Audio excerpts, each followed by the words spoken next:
de la segunda semana, del 14 de octubre al 7 de noviembre, estuvimos en Okinawa. En Okinawa estuvimos en el Okinawa International Center, que es el centro de capacitación de JICA en Okinawa, la sede de JICA también en Okinawa. Está ubicado en Maeda City, en Ciudad de Maeda. Que es una parte central, cerca del monorriel, así que estábamos bien conectados. Y durante esas 4 semanas tuvimos 100 horas de capacitación, donde estuvimos aprendiendo sobre historia, cultura, inmigración y tradiciones chinanchas.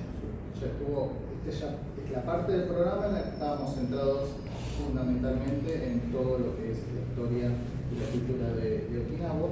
Y por una cuestión de fechas, participamos del Día de los Chinanchu en Okinawa, así que estuvo muy bueno. Participamos en la preparación del acto y las actividades, así que una experiencia muy buena. Bueno, aquí estamos de vuelta, estábamos en Kokusaidori. No fue la primera noche, fue la segunda noche, creo que estábamos en Okinawa, y nos fuimos con el monorriel. La experiencia de acá ya estábamos en el hospedaje del Okinawa International Center. A diferencia del hotel en Yokohama, que el hotel era muy chiquito, la habitación, las habitaciones son bastante más grandes en comparación al hotel. Están separados por género, hay una ala para hombres, otro para mujeres, y ahí rige tuvo una serie de horarios. Hasta las 10 de la noche no hay ningún problema en entrar y salir, de las 22 hasta las 24. Accedemos a otra entrada, porque la entrada principal ya está cerrada, y si no pasamos la noche, porque tenemos familiares o amigos, y pasamos la noche en otro lugar, hay que avisar con tiempo. Así que hay toda una organización dentro del Okinawa International Center para eso. Acá estábamos a la de la noche y a las 11:30 ya estábamos tomando el monorriel para llegar a tiempo, así que ya hemos cumplido la medianoche. El acto de apertura, la ceremonia de apertura formal, con la que nos explicaron y nos detallaron todos los objetivos dentro de la beca. Acá ya somos 13 becarios. Colombia, Perú, Argentina, Bolivia, México, Brasil, Cuba, Brasil, Colombia y el resto de los brasileños, los de Brasil. Colombia participó de esta beca con 2 simpatizantes Nikkei, Tabacate y Felipe. La comunidad de Colombia era muy pequeña, de Nikkei, y de Uchinanchu más pequeña aún. De hecho, no lograban identificar cuántos Uchinanchus tenían en Colombia, pero también parte de la beca es también ampliar el conocimiento de Okinawa, incluso en aquellos lugares donde por ahí la comunidad no es tan grande o muy pequeña. En el caso de Cuba, Cuba tiene una comunidad Uchinanchu pequeña pero muy activa. Cuba en particular tiene una comunidad Nikkei muy activa. Tiene muchos desafíos porque no pueden tener asociaciones por las condiciones del país, no les permiten poder tener una personería jurídica, una asociación, porque si la tienen ellos, la tienen el resto no partido, oposición. Particularmente se los asocia mucho. Dicen, nosotros no podemos tener personalidad jurídica, nos contaba Jaima, porque el gran desafío es que si no, los opositores también pueden tener asociaciones, y ahí empiezan los partidos políticos, y ahí empiezan todas las discusiones. Entonces, fue muy interesante conocer las realidades de cada Nikkei en sus países y los desafíos que tienen. Porque la beca de Soft Power, el gran desafío es revitalizar las comunidades locales, pero a su vez también conocer los desafíos que tienen las comunidades Nikkei y las comunidades Uchinanchu. O sea, dentro de las comunidades Nikkei En América Latina el peso que tienen los Uchinanchus es muy grande, entonces en cierto punto a veces las necesidades de la comunidad níquel también se superponen con las de los Uchinanchus. Hay veces que en algunos países, por ahí por el tema de Perú es muy fuerte, la presencia de Uchinanchu, en Brasil también, pero en México es todo más disperso, tiene una comunidad más grande que la de la Argentina, pero también tienen ciudades mucho más, integran muchas comunidades en distintas ciudades importantes. Entonces, un poco cada uno tenía los propios desafíos, y en algunos puntos lo que coincidíamos es que así como conversábamos de los desafíos que tiene el Uchinaguchi en Okinawa, que los jóvenes tal vez no lo sienten tan propio, no lo hablan, lo desconocen, en América Latina el gran desafío es que las asociaciones y los jóvenes también les cuesta mucho acercarse, participar. Hay una generación de Uchinanchus y de Nikkeis que antes se agrupaban y participaban en las asociaciones por sus oficios, por el trabajo del campo, floricultor, o en los negocios, acá en Argentina los tintoreros.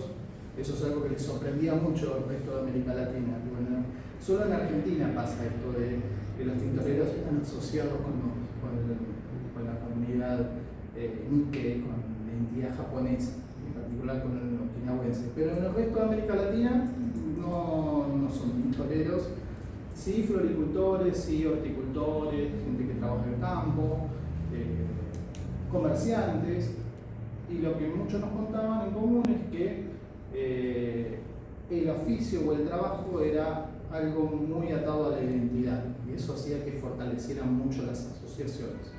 Y que el gran desafío de ahora es que, como nuestros padres o abuelos hicieron el esfuerzo de educarnos y de poder formarnos, muchas veces ese oficio no se continuaba, y ya las generaciones nuevas son profesionales y están más integrados en la comunidad.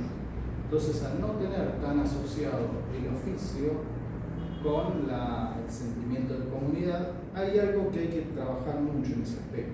Es tratar de ver cuáles son los orígenes, cuál es el interés, qué intereses tienen esas nuevas generaciones. Una pregunta, quizás Sí. no se deba a eso, a que la otra generación futura no lo ve como un antecedente. Suponete, acá, sí, los padres son tintoreros, la mayoría de los japoneses son tintoreros, pero que ellos no lo ven como que mis abuelos en Okinawa eran tintoreros, mis bisabuelos eran tintoreros.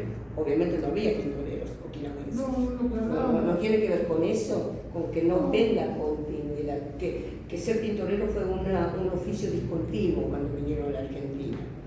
Sí, lo que hablábamos un poco, y esto ya es algo más personal y de la experiencia que teníamos como grupo, es que los puntos en común que habían es que el oficio agrupaba y generaba comunidad e integración, y las familias se reunían y compartían los fines de semana. Eso sí.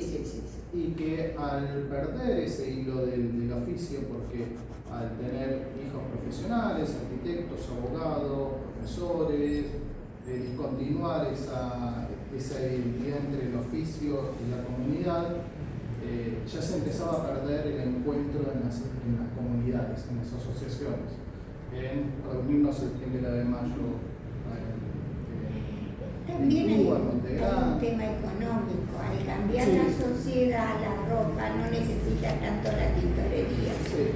Entonces rinde menos, No, claro, aumentan los precios de los combustibles, y una actividad que antiguamente era muy rentable dejó de ser rentable. Cerraron varios y quedó uno solo. Digamos, en un barrio podía haber 3, 4, 5 tintorerías, o 10, si es un barrio grande, y ahora hay 2 con suerte. cada 10 cuadras o 20. Y esas pocas tintorerías que quedan tienen mucho trabajo, Claro. y no tienen la misma red familiar que en Claro. el pasado podía Y tampoco sostener. no no veían que la tintorería fuera una actividad que quisieran que sus hijos ejercieran. Tal cual. Porque lo veían como que, bueno, limpiar la ropa de la gente no lo veían como algo, algo deseable. Sí, sí, aunque como les den mucho un legado. dinero. No era un Sí, legado a sí. continuar o a seguir. Y mucha gente, un señor me decía, ¿no? que la mayoría de los Nikkei, gracias al trabajo de los padres, ahora tienen una propiedad porque la propiedad que tuvieron los de la tintorería y todo eso les generó un piso para ascender, ¿no? Sí. Pero el tema para mí pasa por eso, que nuestros padres no querían que los hijos fueran tintoreros. Aunque no lo dijeran, tampoco lo formaban. Y también Sí. pasa con los que trabajan en el campo, también pasa con los que trabajan en el mercado. Hay ciertos oficios, por ejemplo el de las flores, que por ahí puede ser que sean vigentes y puede ser que algunos continúen ese negocio, pero aún así trabajaban y se esforzaban para que tuvieran un mejor futuro. Ese mejor futuro no estaba contemplado, y lo que hablábamos con los becarios de Brasil o de Perú, Sí. en que continuara ese trabajo. Es el Encontramos sueño muchas de mi hijo, el doctor, Sí. como dice, el de los inmigrantes. No es solamente de los japoneses. Lo piensa de esa manera. Sí. No ven como que a través de hijos haya una continuidad, sino en el progreso de la familia. Sí. Por eso ellos lo ven como una etapa de su vida al salir de su lugar de origen. Sí, así que Eso creo que se repite en casi la mayoría de los países donde han emigrado. donde hemos hablado siempre no Es el común, denominado común. Alfonso Giro Biocha trabaja en administración como encargado de administración en una empresa de Falabella en Perú. Mino Jara es origamista, pero viene de familia de tintoreros también, y los hijos decidieron, cuando cerraron el negocio, en poner un local de comida. Sí. Tienen un restaurante. Después Liana tenía una pequeña huerta en San Pablo, cultivaban la tierra, y San Pablo empezó a crecer tanto que quedaron en medio de la ciudad, y hoy por hoy están perfeccionándose para hacer hortalizas orgánicas o empezar a ofrecer otros productos más especializados para poder subsistir, pero en verdad su principal trabajo es ser productora de eventos culturales, o sea, ya tiene otro oficio. Después Vanessa tiene un medio, también es una periodista, tiene un medio de Chinancho en Brasil, en San Pablo. Y bueno, después Jun, Camilla, también trabajando comerciante, y él ya como músico, muy enfocado en toda la parte de arte y cultura. Así que es una generación, lo que experimentábamos con los colegas y amigos de la beca de Soft Power, que sentíamos que estábamos en una etapa de transformación y de cambio, y que uno de los puntos era profundizar, un poco lo que nos pedían desde la beca es profundizar el conocimiento final, saber lo que sabemos como familia, tenerlo como un conocimiento ya más sólido, revitalizar las comunidades locales para poder animar a las generaciones y a nuestros padres a que vuelvan a conectar con sus orígenes. Eso es lo que va a permitir poder mantener viva la cultura. Y por sobre todas las cosas, también el otro objetivo que nos pedían es que estemos en contacto entre los becarios, asociaciones, y poder estar más conectados con cada individuo y protagonista dentro de la comunidad. Esos son como los tres focos que nos dejaron bien claro durante toda la cruzada. El área de Tarebaru es la única dentro de toda la prefectura que tiene dentro de su programa la posibilidad de tener actividades de historia, cultura, música y danzas y de arte marcial, de karate. Es, digamos, una escuela modelo y a su vez una excepción dentro de Okinawa. O sea, no hay en ninguna otra escuela. En las otras, en todo lo que se puede llegar a conseguir son actividades extracurriculares, no obligatorias. En esta escuela forma parte de su programa.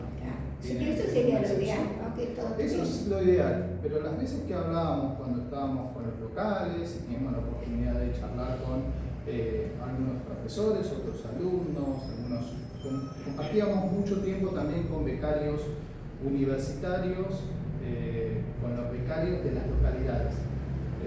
Hay becas de cada uno de los municipios de Okinawa, ahí viajan muchos, ahí hay un límite de edad y la beca es otro tiempo. Generalmente suelen estar entre 3 y 6 meses, algunos hasta un año.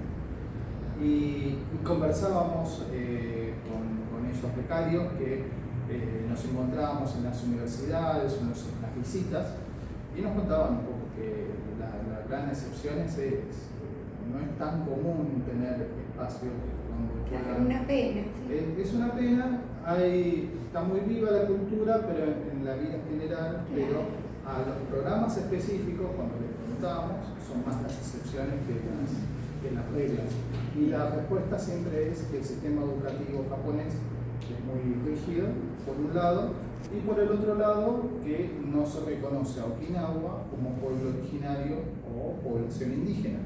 Entonces, al no ser considerado el ejemplo dentro de Japón, están los Ainu en el norte. Sí, claro.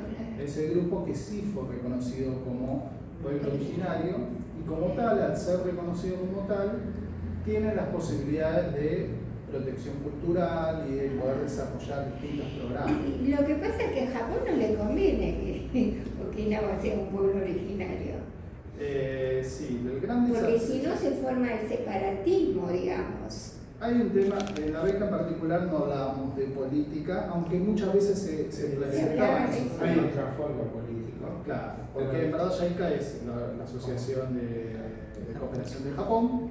Aún así teníamos espacios de debate y de conversación que eran muy interesantes, pero el gran debate, y lo que me decía por ejemplo en nuestra profesora de Uchinaguchi, es: yo voy a seguir peleando para que se lo reconozca como un idioma y que a Okinawa se lo reconozca como un pueblo originario, porque eso va a permitir poder hacer todos estos cambios. No lo van a hacer.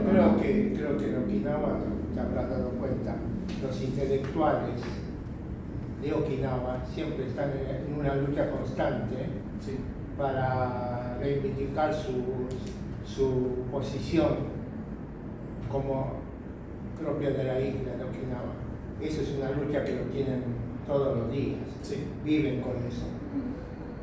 Frente a una sociedad que está muy estructurada, muy rígida, como decís, es cierto. Sí, no, y romper esos esquemas También lleva su tiempo. Sí, es un gran desafío porque también tienen toda la cuestión administrativa y la parte cultural, la parte política, el tema de las bases estadounidenses. Hay una pequeña cosita que últimamente estoy viendo, que el propio gobernador también está mechando, ¿no es cierto?, en todos sus en el discurso. Y eso es algo que no lo hacían los gobernadores, no lo hacían. Pero eso es muy bueno. Claro que es bueno, porque es una forma de decir reconózcannos. Claro. Es una forma implícita que lleva a eso. O sea, el que lo sabe, el que no entiende las cosas, como dice él, y para el que no entiende también, para decir que están. ¿No? Yo creo que eso es bueno. Perdón, ¿el gobernador sigue siendo Nisei o no? ¿Cambió ya? ¿Es Nisei? No sé quién es el ¿No era Denis el gobernador?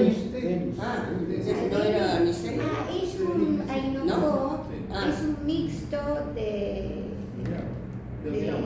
Okinawa. Creo que la madre japonesa. Distinto. Antes no había eso. No. Aunque siempre Okinawa se después de la guerra, de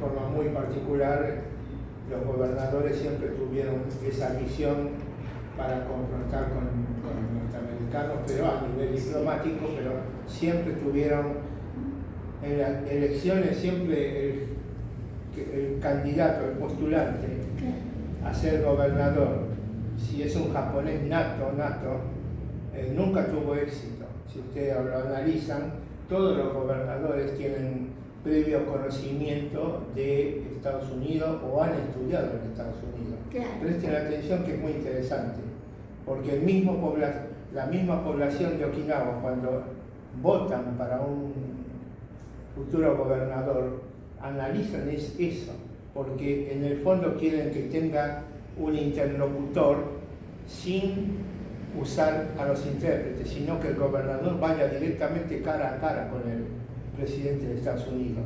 Eso es lo que ellos siempre buscan. Por eso esa parte es bueno y así se va abriendo también el diálogo, ¿no es cierto? Y es una lucha constante.